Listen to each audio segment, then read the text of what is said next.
رات میں پولیس نے پورے پنجاب میں 1100 سے زیادہ گھروں کے اوپر چھاپے مارے اور 400 سے زیادہ تحریک انصاف کے کارکنان پولیس نے حراست میں لیے، ان میں عورتیں حتیٰ کہ بچے بھی شامل ہیں۔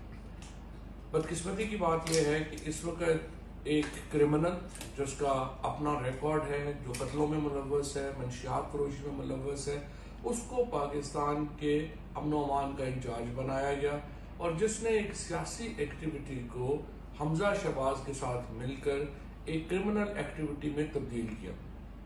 ایک سابق فوجی کے گھر کے اوپر رات کو جب پولیس نے گھسنے کی کوشش کی، ان کے گھر والوں نے آگے سے فائرنگ کی، ایک پولیس والا شہید ہوا۔ اس کی بھی جو ذمہ داری ہے وہ رانا ثناءاللہ اینڈ کمپنی کے اوپر آتی ہے۔ اس کے ساتھ جس طریقے سے حقیقی آزادی مارچ کو دبانے کی کوشش ہو رہی ہے، یہ ناممکن ہے۔ میں پنجاب کے لوگوں سے کہتا ہوں، ڈٹ جائیں۔ پنجاب اور پنجابیوں نے 5 دریاؤں کی موجوں کا پانی پیا ہے اور یہ دریا پنجاب کے جذبوں کو سلامت رکھتے ہیں۔ انشاءاللہ حقیقی آزادی مارچ عمران خان کی قیادت میں اسلام آباد ہر صورت پہنچے گا اور اس حکومت کو تنکوں کی طرح بہا کے لے جائے گا۔